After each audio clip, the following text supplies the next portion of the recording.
दादा साहब, आज जो समाअत हुई है और जो हुकूमत का रवैया है कि हम सुप्रीम कोर्ट का हुक्म नहीं मानेंगे, आप क्या फोर्स ही करते हैं? आप पहले दिन से फरमा रहे हैं कि इलेक्शन तो कराना पड़ेंगे सुप्रीम कोर्ट के हुक्म के मुताबिक।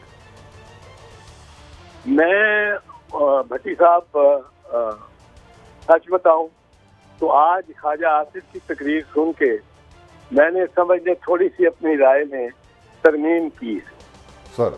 और वो तरमीम ये की है कि मुझे ये एक चीज नजर आ गई है कि ख्वाजा आसिफ, मरियम नवाज, राना सनाउल्लाह, एहसन इकबाल और जावेद लतीफ ये मंसूबा करके और खुद मियां नवाज जी पीछे बैठे हुए डायरेक्ट करते हुए ये मंसूबा इन्होंने बना लिया कि हमने जाके टक्कर लेनी है, खाम टक्कर लेनी है सुप्रीम कोर्ट से, ताकि वो हम पे कंटेम्प्ट लगाए, ताकि वो हमको कंटेम्प्ट लगे तो इमीडिएटली डिस्क्वालीफाई करें, इस इलेक्शन से भी हम निकलें, बॉयकॉट करें और अपनी सियासत को इस तरह बचाने की कोशिश करें कि हम सियासी मजलूम और सियासी शहीद बन जाए, सियासी तौर पे शहीद हो जाए और हमारे पास एक बयानिया आ जाए कि ये अदालतों ने ये हमारे साथ कोई सीने की तौर पे जिस तरह जजों ने किया और 3 जज का बेंच और 7 जज का बेंच और 3 लोगों से फैसला,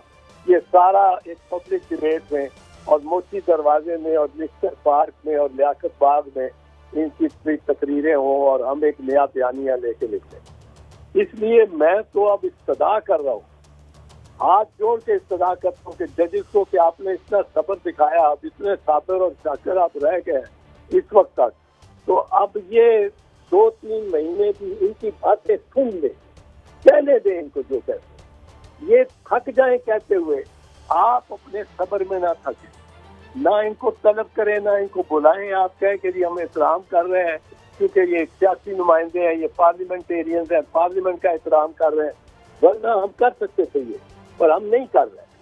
तो इनको बिल्कुल ये मकसद हासिल ना करने दें, वरना इसमें कोई शक ही नहीं है कि ये तौहीन अदालत का हर तकरीर इन असाब में से हर एक की तकरीर 4-4, 10-10 काउंट और charges of different charges of contempt of court and slander और लाइबल, हत्या इज्जत, ये बन सकते हैं, पर बिल्कुल इनको अपना खेल खेलने दें, बिल्कुल इनको गिले शिकवे जजों के खिलाफ तो सरेआम सियालकोट में हर जगह सारे पाकिस्तान में इनको फैलने दें और इनको ये बातें करने दें और आप सब्र दिखाएं।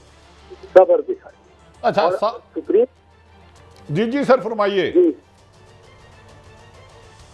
जी नहीं, मैं यही कह रहा था और रिपीट ही होगी बात कि ये इस वक्त इन्होंने ये फैसला कर लिया, अब तो ये बड़ा क्लियर हो गया मेरी निगाह में, पर ये देखें कि जजेस ने भी इनको अंदाजा नहीं है कि कितने जज एक बावजूद तारीखी और बेमिसाल करार के बावजूद एक इतनी बड़ी खलीज, सीनियर जज जो है वो चीफ जस्टिस के इशारे पे नहीं जा रहा, इस खलीज के बावजूद जजेस में बड़ा एहसास आया है। एक एहसास ये आया है, आपको मैं बता सकता हूँ, मेरे भी कुछ, आप शाकिर साहब खबर कहाँ से लेके आते हैं, मेरे भी एंटेने कुछ कहीं जजेस की बरादरी में ही चलते होंगे पर चलते हैं, वो ये है कि एक उनको एहसास हुआ है कि ये पार्लियामेंटेरियन के नून वाले को ये तो हमारे घर तक पहुंचेंगे और इनका इरादा ये है, और ये जज को नहीं इन्होंने देखना, इन्होंने ये ऐसा भड़काने की कोशिश करेंगे कौम को कि सारे जजों का एक गिरेबान पकड़ा हो, कोई डिजर्व करता हो ना करता हो, हम अपनी अना लेके और एक दूसरे से दस्तो गिरेबान लफ्ज़ी तौर पे ख्यालाती तौर पे मैं याद कर रहा हूँ, दस्तो गिरेबान हो रहे हो, हाथापाई कर रहे हो और ये बाहर से जो हमला आवर है वो आके हमें नुकसान पहुंचाए। दूसरी बात जो इनको एहसास हुआ तो उनको ये इल्म हो गया है कि हर सुप्रीम कोर्ट के जज और कम से कम उसके 50 रिश्तेदार और दोस्त जो है, कम से कम 50 रिश्तेदार और दोस्त और हर जज उसमें फोन टैप हो रहा है। यानी 51 फोन टैप हो रहे हैं पर सुप्रीम कोर्ट जज, और वो गवर्नमेंट कर रही है। अब गवर्नमेंट नहीं कर रही, कोई और कर रहा है, तो government first stop at the prime minister.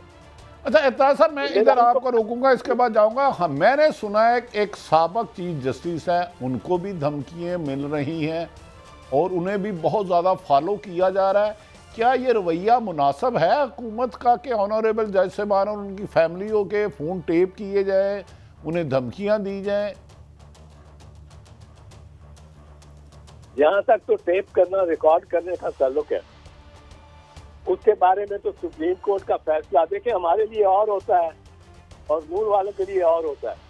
हमारे लिए क्या होता है कि बीबी शहीद की जब हुकूमत थी दूसरी, तो 1996 में 6 नवंबर 1996 में जब सदर फारूक लगारी ने वो असेंबली तहलील की और डिसमिस की, हमारी गवर्नमेंट बर्खास्त की, सारी असेंबलियां तहलील करवा दी उसने गवर्नरों से।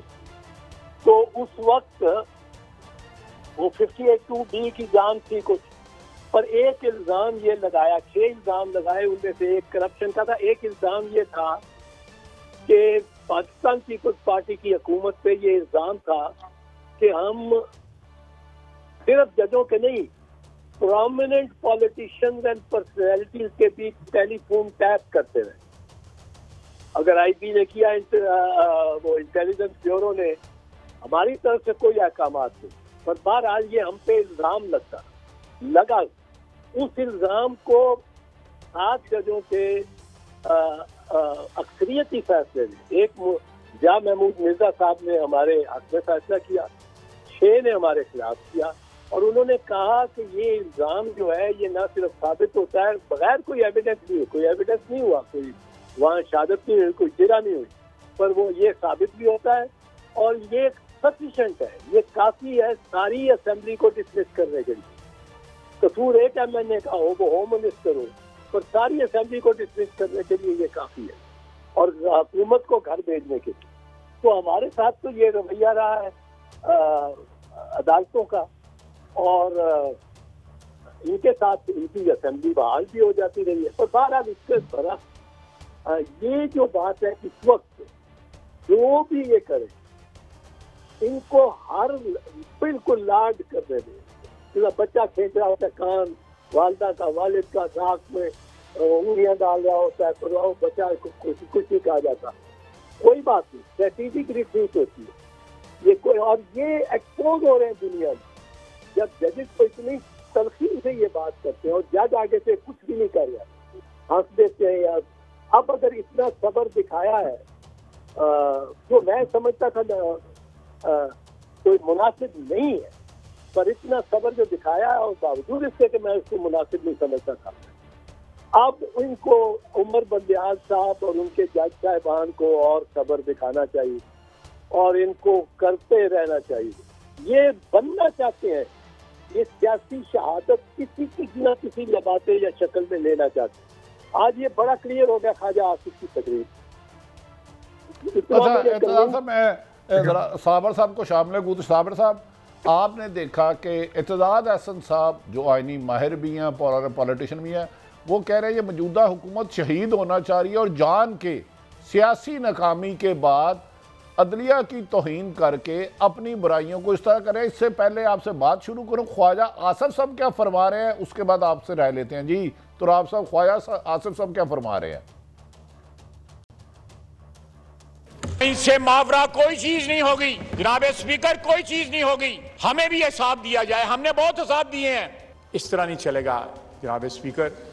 मैं फिर तीसरी दफा आपको रिक्वेस्ट कर रहा हूं कि हाउस कमेटी बनाएं और ये तमाम अदलिया के जो फैसले पाकिस्तान, चाहे वो दुनिया में हैं या दुनिया में नहीं है, उनका ट्रायल होना चाहिए, ताकि हमारी नई जनरेशन को पता लगे कि इनकी क्या तारीख है। हमारी तारीख तो आप सबके सामने है, असी तो कोई नहीं लुकाया छुपाया था। राना सनाउल्लाह साहब ने भी क्या फरमाया कि अदलिया को तलब करें, ताज्जुब है। जी साबिर साहब, तौहीन पार्लियामेंट और आर्टिकल 6 और किसकी तरफ वो इशारा कर रहे हैं, आप साहिब इल्म हैं, बताएं किस तरफ ले जा रहे हैं मुल्क को? मैं असल में चौधरी साहब जो बात कर रहे थे और ख्वाजा आसिफ साहब और राना सनाउल्लाह साहब की जो तकलीफ है, कर्ब है, उसके पीछे कुछ अहकामात हैं। तो चौधरी एतजाज हसन साहब की मौजूदगी का जनाब फ़ायदा उठाते हैं। चौधरी साहब, आज सुप्रीम कोर्ट ने 2 हुक्म दिए हैं। पहला हुक्म तो है कि जो प्रोसीजर बिल का कायमा कमेटी का रिकॉर्ड और मिनट्स वो हमें भेजे जाएं, और दूसरा जो स्पीकर ने खत लिखा था चीफ जस्टिस ऑफ पाकिस्तान और दीगर ऑनरेबल जजेस को, उसमें सुप्रीम कोर्ट ने कौमी असम्बली के 5 इजलासों की कार्रवाई मांग ली है। 6 अप्रैल का इजलास, 10 अप्रैल का, 17 का, 26 का और 27 अप्रैल का। वर्बली मांगा था तो इनकार कर दिया, अब तहरीरी तौर पे हुक्म जा चुका है। तो ये रिकॉर्ड आ रहा है, तो इस रिकॉर्ड के आने के बाद इन पे क्या असरात मुरतब होंगे आर्टिकल 68 के तनाजुर में?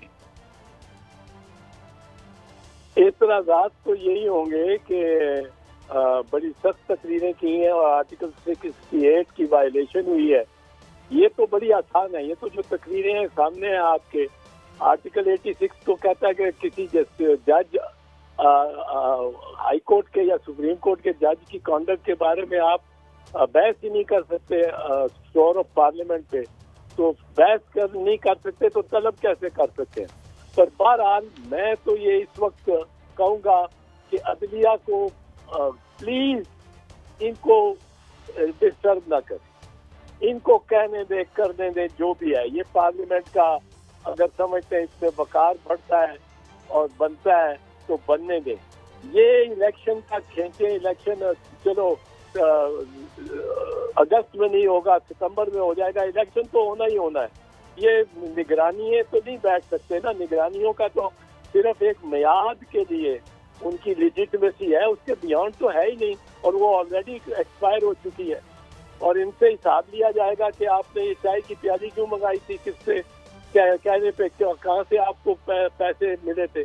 और आप अगर पुलिस इनकी गाड़ियां रोकना शुरू कर दे और झंडे की गाड़ियां इनके वजीरों की या लोग रोकना शुरू कर दे और कहें कि जी गाड़ी से आप उतर जाएं और पुलिस से ये हम जमा करा देते हैं पुलिस स्टेशन या आपकी गाड़ी या एसपी के साथ, लोग क्या करेंगे? ये किस सिचुएशन को इनवाइट कर रहे हैं? इलीगल हो गए हैं। तो इनको चाहिए कि ये भी निगरान भी पासदारी करे आइन की। कहें जी हमारा टर्म खत्म हो गई है, अब हमारे लिए एक चाय की प्याली भी, एक दस्तखत करना भी नाजायज है, क्योंकि उसमें स्याही जो है वो सरकारी लग रही है, खर्च हो रही है। और हम घर बैठते हैं, आप हमें इज्जतदार लोग हैं, बैठने दें, बजाय ये कि हम अपने ससुर के समधी के घर पे हमला कर रहे हो, जो कि मोहसिन नकवी ने किया है कि वो कर रहे हो उसके साथ आर्मर्ड पर्सनल कैरियर बख्तरबंद जीपों के साथ। उसकी बड़ी थिक स्किन होती है ये बख्तरबंद जीप जो APC है। अब ये कर रहे हैं। अब आपने ये बड़े बिल्कुल जाहिर हो गया, सही किसी ने कहा कि मोहसिन नकवी को ये इतला दी IG ने कि जी ये ऑर्डर आए हैं, ये करना है और उसका गेट भी तोड़ना है, जिस तरह भी है अंगेख भी करना है और जाके उसको पकड़ना है और सबके सामने खार करना है, एक टेरर फैलाना है। तो उसने कहा मैं तो नहीं कर सकता, मेरी तो ससुर आप जानते ही कौन है। तो उन्होंने कहा मैं कितना कर सकता हूँ। इन्होंने मंसूबा बनाया, DIG ने कहा मुझे भी साथ देते रहे, तो सऊदी अरब चले गए। पीछे से राना सनाउल्लाह ने पूरा काम करा दिया। अब ये तो इनकी हालत है। ये तो वो करके कोई ना कोई तरीका चाहते हैं इस वक्त नून लीग के ये वुज़रा भी कोई ना कोई तरीका चाहते हैं कि ये सारी गेम जो है लूडो की गीटियां इधर उधर सब कुछ फैल जाए। जो गेम खेल रहे हैं कैरम के गीटे सारे कमरे में फैले हुए हो, ढूंढते फिरो आप, और ये बोर्ड पे ना हो, ना लूडो हो ना कैरम हो,